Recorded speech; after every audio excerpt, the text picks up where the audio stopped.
Bonsoir les gens, nouvelle vidéo. Alors cette fois-ci, je vais parler de l'affaire Epstein, je vais parler aussi de l'affaire John Kennedy et je vais aussi parler de l'affaire des tours jumelles.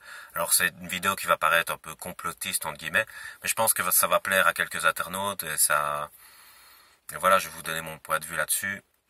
Alors ce que je voulais dire par rapport à l'affaire Epstein, c'est que apparemment il s'est suicidé dans sa cellule. Euh, Moi je pense pas que c'est un suicide. Mais comme j'avais déjà dit dans une autre vidéo, le fait de connaître des phénomènes, ça ne met pas en danger les gens. C'est le fait de connaître des noms, en fait, qui est dangereux. Parce que je prends l'exemple du film Mission Impossible. Dans Mission Impossible, on sait qu'il y a des agents dans le monde et tout ça. Mais ce qui fait qu'il y a des, des interactions malsaines entre les individus dans ce film, c'est qu'il y a une liste de noms qui est transférée à des gens qui ne devraient pas la connaître, par exemple. Et donc, ça identifie des gens et c'est une genre de liste de désavoués ou quelque chose comme ça. Mais donc, bah voilà, c'est pas accepté dans le film comme si vous l'avez vu et c'est pas accepté dans la réalité non plus. Et donc, Epstein connaissait très certainement des noms parce qu'apparemment, il y avait un réseau pédophile souterrain. Par rapport aux élites et donc il avait des connaissances et comme par hasard il n'y avait pas de garde et comme par hasard il n'avait pas de co-détenu alors qu'il venait de se faire arrêter. On sait très bien que c'est un milliardaire et donc on doit le mettre sous surveillance absolument euh, et, euh, et aussi quand vous avez au garde à vue par exemple ben, vous enlève vos lacets et tout ça donc vraiment on fait en sorte que vous ne puissiez pas vous suicider et là apparemment il a eu les moyens de le faire donc ça aussi ce sont d'étranges coïncidences. Et donc voilà, il connaissait certainement des noms, et donc il fallait pas qu'ils les disent, et comme ils venaient d'être arrêtés, ils n'ont pas pris le risque, quoi, très certainement. Alors en quoi c'est lié à Oswald et donc l'affaire Kennedy et aux tours jumelles? Ben, parce qu'en fait, faut savoir que Kennedy, c'était un président qui allait à l'encontre de la ligne éditoriale des agences américaines. Il commençait à dénoncer la pratique nationale, il commençait à dire qu'il y avait des mauvaises pratiques envers le peuple américain et que le but c'était pas de protéger le peuple américain, etc. Et que il était contre la guerre du Vietnam. Il avait fait des négociations avec Khrouchtchev par rapport à Cuba, et donc ça n'allait pas du tout pour certains généraux ou certains agents et tout ça. Mais comme il avait le pouvoir médiatique en tant que président, donc il était la figure publique représentative, euh, il était protégé d'une certaine manière. Le truc, c'est que il y avait urgence par rapport à la guerre du Vietnam et qu'on pouvait pas le laisser comme ça saboter tous les projets. Donc, il a fallu trouver un moyen de s'en débarrasser.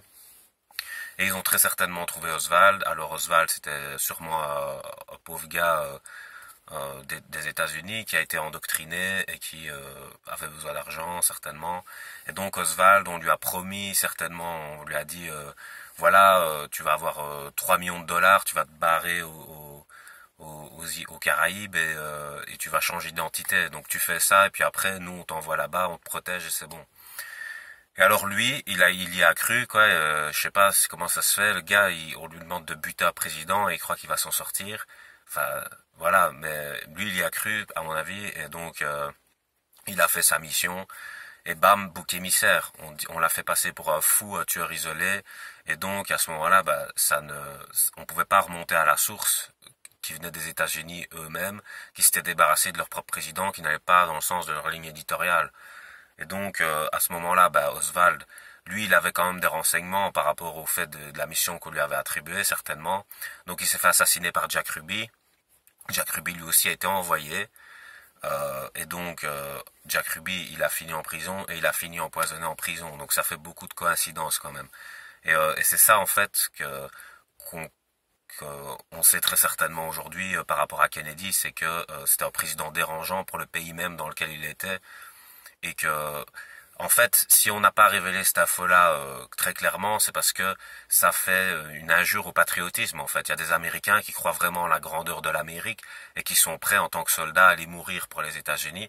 Et donc, si on avoue publiquement que des autorités américaines ont assassiné leur propre président, qui est censé être le représentant suprême de l'autorité américaine, donc de la grandeur américaine, ça fout en l'air l'illusion patriotique en fait, et donc ils peuvent pas prendre ce risque. C'est pour ça qu'ils ont dû masquer ce qu'ils ont fait avec Kennedy. Alors pour les tours jumelles, ça c'est un prétexte pour pouvoir partir au Moyen-Orient. Je dis pas que c'est les États-Unis eux-mêmes qui ont organisé le crash des avions dans les tours jumelles, mais peut-être qu'ils le savaient en fait. Peut-être qu'ils le savaient comme à Pearl Harbor. Si vous voulez, les Américains savaient que les Japonais allaient attaquer Pearl Harbor. Alors qu'est-ce qu'ils ont fait? Ils ont viré toute leur nouvelle flotte, leurs nouveaux bateaux et tout ça. Ils les ont envoyés en mer et ils ont laissé leurs vieux bateaux et tout ça sur le port. Et alors les Japonais sont venus bombarder, les plus de 300 avions japonais sont venus bombarder les vieux bateaux et tout. Et donc ils ont cru qu'ils avaient mis à terre la flotte américaine. Pas de chance, la flotte américaine était déjà en route pour aller s'en prendre à eux. Donc il y a eu Midway, il y a eu Nagasaki, Hiroshima, comme on le sait, les bombes atomiques. Donc les États-Unis, faut pas les toucher parce que là, on voit bien la réponse est grande. C'est genre tu nous touches, bah tu me mets une gifle là, à Pearl Harbor, je te mets 2 patates Hiroshima, Nagasaki, quoi, voilà. Et puis il y a eu aussi les bombardiers, mais je sais, on le voit dans le film Pearl Harbor, mais je sais plus la ville, désolé. Mais en tout cas, il y a eu beaucoup de bombardiers aussi qui sont allés bombarder des points stratégiques au Japon. Et comme on le sait, les avions décollent des porte-avions, et donc les vrais porte-avions avec les bons avions, ils étaient déjà partis en mer. En fait, c'était une super stratégie des Américains, parce que les Américains en stratégie ils sont super forts, mais en fait, il faut savoir que il y a que ça en fait qui sont forts, parce en gérance nationale, c'est catastrophique, mais en stratégie de guerre, c'est pas la superpuissance mondiale pour rien, ils sont forts, franchement, voilà. Et donc, j'en étais où? Parce que j'ai un peu digressé. Ah oui, par rapport aux tours jumelles. Oui, ce que je voulais dire, c'est qu'ils ont peut-être profité du fait qu'ils savaient qu'ils allaient être attaqués, et donc ils ont laissé faire en fait. Et ça leur donnait un prétexte pour aller attaquer le Moyen-Orient après. Donc attaquer, bah oui, l'Irak, avec attaquer Saddam Hussein. Ça leur donnait un prétexte. Oui, pour aller au Moyen-Orient, mais ce que je veux dire aussi, c'est qu'il y a un truc bizarre avec les tours, c'est qu'il y en a 3 qui se sont effondrés et pas 2. Or, les avions sont crashés chacun dans une tour. Et après, on nous sort un bazar du genre, oui, il y a eu une onde de choc pour la 3e. Et c'est bizarre parce que la 3e s'est effondrée et c'est jamais une onde de choc qui peut faire ça. Donc, certainement qu'ils en ont profité pour faire péter cette tour-là où il y avait des documents importants euh, par rapport aux renseignements ou quoi, hein, certainement. Et on le voit dans le film X-Files, je sais bien que c'est vraiment une série complotiste et tout, donc c'est vrai que ça va encore renforcer l'esprit, mais c'est intéressant cette partie-là, seulement cette partie-là. En fait, dans le film X-Files, à un moment donné, ils cherchent une bombe parce qu'on les a avertis qu'il y avait une bombe dans un bâtiment, et alors les agents du FBI cherchent dans ce bâtiment-là, et il y a juste Mulder et Scully qui sont dans le bâtiment d'en face, et parce que Mulder, il a un genre de pressentiment ou je sais pas quoi, donc ils cherchent dans le bâtiment d'en face. Et en fait, ils trouvent la bombe dans le bâtiment d'en face. Et le chef du FBI qui est là à ce moment-là, il leur dit partez, je vais m'occuper de la bombe. Et puis après, en fait, on voit qu'il reste devant la bombe et il essaye pas de la désamorcer. Et en fait, on comprend que c'était sa mission de s'assurer que la bombe pète. En fait, il devait faire semblant de la chercher, il savait qu'elle était là, mais c'était sa mission de s'assurer qu'elle pète. Alors il est resté devant, avec son esprit hyper patriotique américain, il est resté devant la bombe et il a attendu qu'elle pète en fait. Et ça, c'est un peu cet esprit-là qui s'est passé pour moi au niveau des tours jumelles. Donc voilà.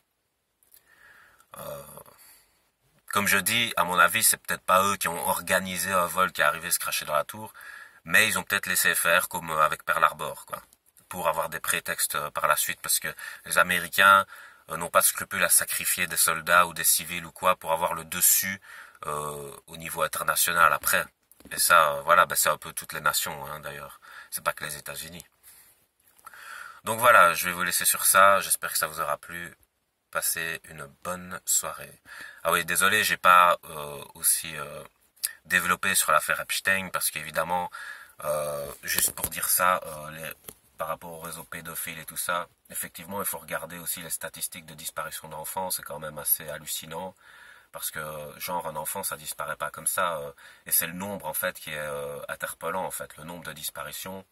Puis on sait très bien aussi que dans les marchés souterrains, il y a du trafic d'organes, il y a du trafic d'êtres humains, il y a du trafic d'armes, il y a du trafic de drogue. Et donc, par exemple, les pauvres, ils sont pas protégés par une sécurité d'identité. C'est pour ça qu'il y a des gens qui cherchent à avoir des papiers, parce que Quand vous n'avez pas de papier, vous n'existez pas en fait. Pour la société, vous n'existez pas. Et donc il y a des pauvres qui sont en circulation dans le monde et qui n'ont pas d'identité. Donc on peut aisément les planquer, comme j'avais déjà parlé de la perversion. La perversion a un beau masque en public et dans le privé, c'est monstrueux. Et donc ces gens sont monstrueux dans le privé et ils profitent de la non-identification des gens. Vous voyez? Donc on peut faire circuler des gens qui n'ont pas d'identité. Comment on peut les retrouver? Comment on peut même savoir qu'ils ont disparu? Si on ne signale pas l'identité d'une personne qui disparaît, on va pas mettre triple X ressemble un peu à ça avec une photo floue a disparu. Comment vous les retrouvez? Donc c'est l'identification qui permet ça. Et c'est d'ailleurs pour ça que les gens ils trouvent ça pas bien d'être identifié et tout ça. C'est vrai, il y a des mauvais côtés à être identifié. Le mauvais côté, c'est si tu tombes sous un état totalitaire, t'es très vite retrouvé. Et donc là, c'est vraiment la merde, comme on a vu avec l'Allemagne nazie, par exemple. Mais par contre, à contrario, si par rapport au trafic du marché noir, si on s'est identifié, tu risques moins d'avoir des problèmes avec eux qui peuvent t'exploiter. Donc c'est ça en fait, il faut le juste milieu à chaque fois. Et donc il y a vraiment des saloperies. Et d'ailleurs c'est pour ça qu'il y a des gens qui sont contre la GPA, parce qu'ils savent très bien qu'on va faire porter les enfants par des femmes pauvres et qu'elles vont devoir donner leur corps pour des gens riches. On voit déjà ça avec le trafic d'organes. Il y a des gens, ils donnent leur rein parce qu'on en a deux, on peut vivre avec un. Tu donnes ton rein contre du fric parce que t'es pauvre. Donc il te faut de l'argent pour vivre et pour manger. Donc tu dois faire un sacrifice. Tu choisis entre donner ton rein et pouvoir manger, subsister pendant un mois ou deux ou plus. Parce que voilà, la pauvreté, c'est ça. C'est vraiment au jour le jour. Et voilà. Donc il y en a, ils donnent ça. On voit aussi des petits gosses qui donnent un œil, des trucs comme ça. C'est dégueulasse, vraiment. Les pays pauvres, ce qui se passe pour donner aux riches, c'est dégueulasse. Et ça, tout ça passe en souterrain, vous voyez. Et c'est comme les réseaux avec Epstein. Et c'est sûrement ça qu'on a voulu planquer. Donc voilà, c'est un monde bien plus dégueulasse que ce qu'on montre à la télé. Ça, et on n'en parlera pas beaucoup dans les médias, ça aussi. Donc voilà, je vous laisse sur ça. Bonne soirée.